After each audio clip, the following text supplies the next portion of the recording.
आज का मेरा ये पैगाम डिप्रेशन से मुतासर ज़्यादा लोगों के लिए। डिप्रेशन एक ऐसा लफ्ज़ है जिसे हर कोई जानता है। ये हर किसी को हो सकता है, फिर वो किसी भी एज का क्यों ना हो। स्कूल में जाने वाले बच्चों को डिप्रेशन होता है। कॉलेजेस के जो स्टूडेंट होते हैं, अक्सर वो कहते हैं कि आई एम डिप्रेस्ड। और शादीशुदा लोगों की बात करें तो खैर उन पे बात क्या करनी, वो बेचारे तो होते ही डिप्रेस्ड हैं। और ऐसे शख्स जिन पे कोई ज़िम्मेदारी आयद होती है, जिन पे कोई रिस्पॉन्सिबिलिटी होती है, वो भी डिप्रेस का शिकार होते हैं। तो तरह-तरह की टेंशनें होती हैं हम सभी के पास और हर इंसान की टेंशन का लेवल भी अलग-अलग होता है। So finally I decide to bring a video on the topic of depression कि एक्चुअली डिप्रेशन है क्या? ये कितनी इकसाम का है और इससे कैसे बचा जा सकता है? और अब आपको ऐसा क्या करना चाहिए कि आप डिप्रेशन से मुकम्मल तौर पर अवॉइड कर सकें? सबसे पहले बात करेंगे कि डिप्रेशन है क्या? Depression is a mental health disorder.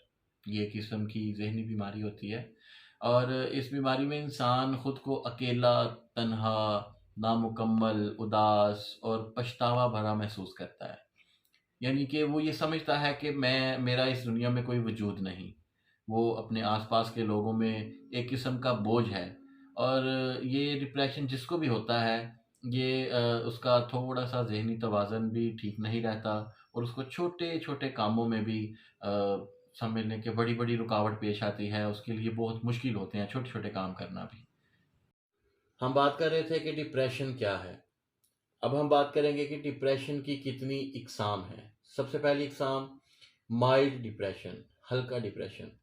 ये बहुत प्राइमरी स्टेज पे हो जाता है, लेकिन इस पे काबू पाना बहुत ही आसान है और इससे इंसान बहुत जल्द बाहर आ सकता है। हर कोई शख्स किसी न किसी स्टेज पे माइल्ड डिप्रेशन से ज़रूर इसका माइल्ड डिप्रेशन का शिकार होता है। देखा जाए तो जो लोग प्यार में धोखा खाते हैं, वो बहुत अक्सर उदास हो जाते हैं, इमोशनल हो जाते हैं, तो इसे माइल्ड डिप्रेशन माना जाता है। लेकिन इसमें कभी-कभार इनको इस डिप्रेशन से बाहर आने में 1 माह का वक़्त लगता है या ये अगर लंबा अरसा भी चले तो 1 साल तक। लेकिन इसको इंसान खुद फ़ाइट करता है, इसके साथ किसी किस्म की मेडिकेशन की कोई ट्रीटमेंट की ज़रूरत नहीं होती। लेकिन वहीं दूसरी तरफ अगर देखा जाए तो मॉडरेट डिप्रेशन जो दूसरी किस्म है डिप्रेशन की, वो थोड़ी अलग है, इससे हटके है। मॉडरेट डिप्रेशन में इंसान को अक्सर औक़ात भूख नहीं लगती, उसे खाना-पीना अच्छा नहीं लगता और वो उसके बिहेव में बहुत ज़्यादा चेंजिंग आ जाती है। और जो शख्स मॉडरेट डिप्रेशन का शिकार होते हैं वो अपनी इस डिप्रेशन को दूर कर सकते हैं थ्रू काउंसलिंग।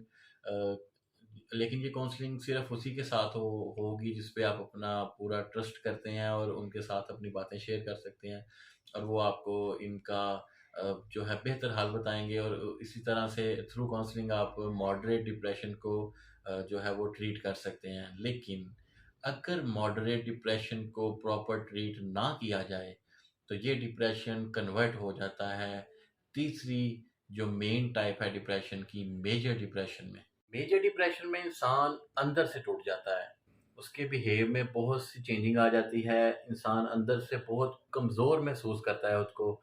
खाना-पीना एक तरह से वो भूल जाता है और इससे उसकी सेहत पर बहुत असर पड़ता है।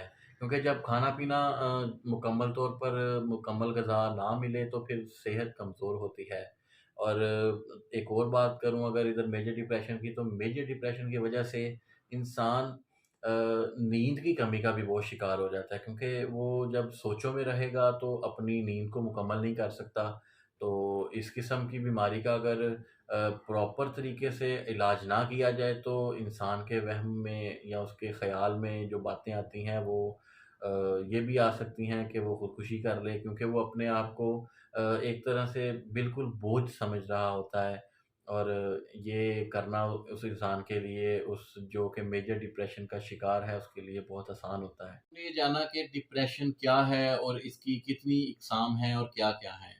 अब मैं आपको बताऊँगा इसके बारे में कि हम इन डिप्रेशन से किस तरह बच सकते हैं, इसे किस तरह अवॉइड कर सकते हैं।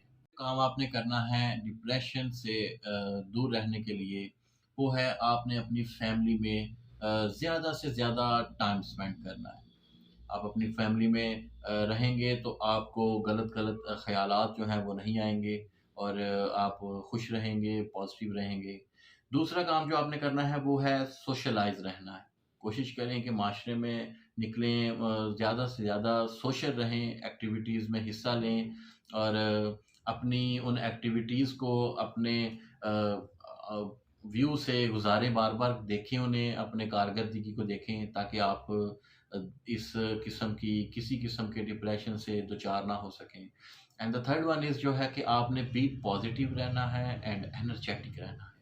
एक्टिविटीज़ को आपने करते रहना है। आप जितना खुद को एक्सरसाइज़ में मशगूल रखेंगे, खेल-कूद में मशगूल रखेंगे, आप इससे डिप्रेशन से दूर रहेंगे। इसके अलावा जो आपने काम करना है कि आपने अपनी नींद को मुकम्मल करना है। कम से कम इंसान के लिए 8 घंटे सोना लाज़िम होता है। तो आपकी नींद मुकम्मल होगी, तो आप भी मुकम्मल रहेंगे। इसके अलावा जो काम है कि आप कोशिश करें कि दिन में धूप जो है, सन बाथिंग जो है वो ज़रूर लें। कुदरत के इस नेमत से फ़ायदा उठाएँ और ये धूप इंसानी सेहत के लिए भी बहुत बेहतर है। एक्सरसाइज़ ज़रूर करें, एक्सरसाइज़ में अपने आप को जो है वो मसरूफ़ रखें, किसी भी किस्म की एक्सरसाइज़ हो इंसान की सेहत के लिए बहुत अच्छी है और इससे भी डिप्रेशन दूर रहता है, डिप्रेशन के असरात बहुत कम आते हैं इस एक्सरसाइज़ करने से भी। इसके अलावा अगर एक्सरसाइज़ में देखा जाए तो बहुत सी चीज़ें आ जाती हैं, आप क्रिकेट खेलें, आप जिम करें, आप उसके बाद फुटबॉल खेलें, स्विमिंग करें, बैडमिंटन खेलें, किसी भी किस्म की एक्सरसाइज़ जो है वो आप एक्टिविटी को एक्सरसाइज़ का नाम दे दें और उसमें आप मशगूल रहेंगे तो आपका बिल्कुल भी डिप्रेशन की तरफ ध्यान नहीं जाएगा। इसके बाद आपने अपनी रूटीन लाइफ़ में वॉक को अपनी रूटीन लाइफ़ बना लेना है। वॉक आपने कभी मिस नहीं करनी और डेली बेस पे वॉक ज़रूर करें। ये मेंटली जो हमारी ह्यूमन बॉडी है इसके लिए भी बहुत बेहतर है और वैसे भी वॉक जो है इंसान के माइंड को बहुत फ्रेश रखती है। साथ आप सबका बहुत शुक्रिया। इंशाल्लाह फिर हाज़िर होंगे एक नए मौज़ू के साथ। अल्लाह ताला आप सबका हामी और नासिर। अल्लाह हाफ़िज़।